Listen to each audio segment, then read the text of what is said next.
आज हम चर्चा करना चाहते हैं देश के दशा के बारे में और उसकी दिशा के बारे में।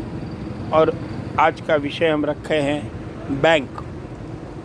दोस्तों, हिंदुस्तान में एक ज़माना था जब सिर्फ निजी बैंक थे, गांव के सूदखोर थे। बाद में विदेशी सूदखोर आए।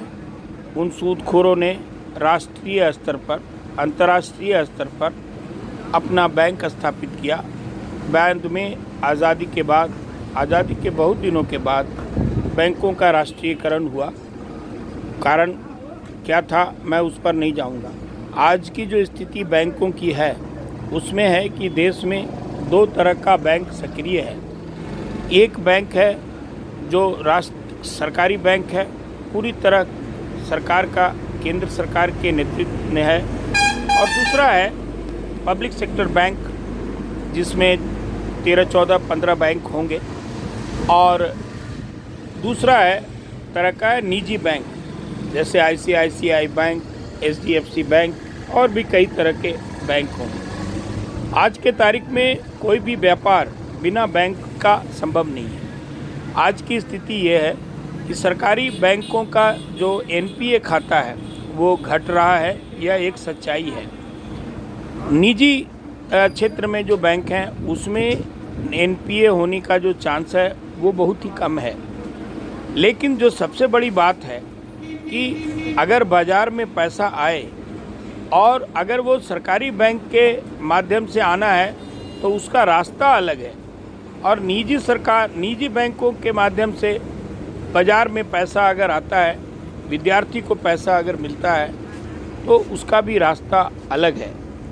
और दोनों रास्तों में जो अंतर है वो इस तरह का है कि आपको आश्चर्यचकित हो जाएंगे आप ये जान के कि जब आप निजी कंपनी से बैंक से लोन लेने जाते हैं तो उनका शर्त है कि आपको मॉर्गेज देना है, उनका भी शर्त है और सरकारी कंपनियों का भी शर्त है।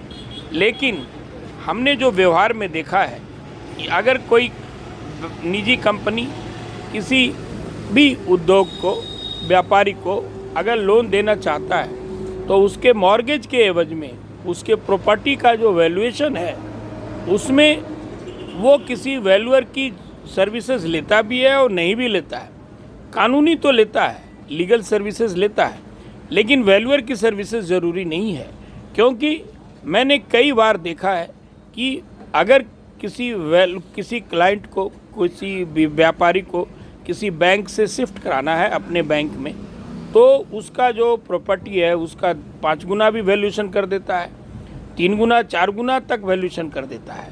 और ये बात तब समझ में आती है जब निजी क्षेत्र में बैंकिंग कर रहा व्यक्ति जब वो वापस सरकारी क्षेत्र में आता है, तब उसकी प्रॉपर्टी की वैल्यू जो सरकारी बैंक है वो कहती है कि हम तो सरकारी वैल्यू का सिर्फ 125% देंगे, या सरकारी वैल्यू से थोड़ा ज़्यादा देंगे, या हम थोड़ा मार्केट वैल्यू देंगे।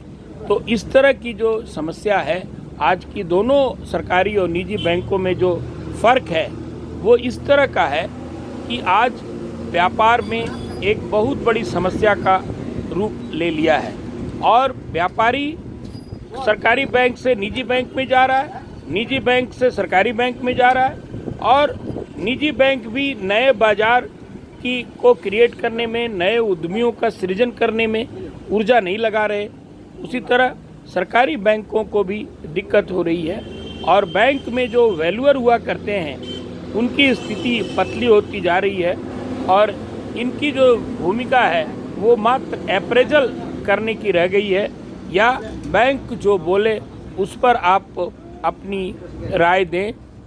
और इस प्रकार से जो व्यापारिक माहौल है वो बैंकों का वो पूरी तरह चरमराता हुआ दिख रहा है। वैसे खाता बैंकों का देखें तो निजी हो चाहे सरकारी, सभी लाभ में चल रहे हैं, लेकिन बाज़ार में पैसा नहीं है।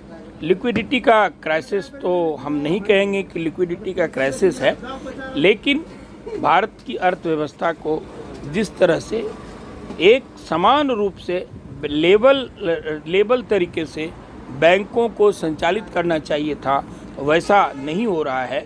निजी बैंक अपने मनमानी ढंग से काम कर रहे हैं और सरकारी बैंक उनके साथ प्रतियोगिता करने में हाफ रहे हैं और एक एक करके सारे बैंकिंग फेल होते जा रहे हैं। जो बैंकिंग का नॉर्म्स है, जो व्यापार का जो बेसिक नॉर्म्स है, उसको वो पालन नहीं करते अपने लाभ के लिए या किसी भी क्लाइंट को दूसरे पब्लिक सेक्टर बैंक से वापस अपने यहाँ लाने के लिए। तो आज ये देश की दशा है और हम निजी क्षेत्रों पर भरोसा कर रहे हैं, पूरी दुनिया निजी क्षेत्र पर है, लेकिन हमारे देश के जो बैंकिंग है उसके लिए भी हमें जो रेगुलेटर है आरबीआई, उसकी बात ये निजी बैंक नहीं मान रहे और इनका जो सूदखोरी का जो धंधा है, वो पुराना जो सूदखोरी सिस्टम है वही चल रहा है। इनकी वसूली का स्टाइल भी वही है और इस तरह से हम अगर देखें तो बैंकिंग क्षेत्र में देश की दशा अच्छी नहीं है और इसकी दिशा सुधारने की ज़रूरत है।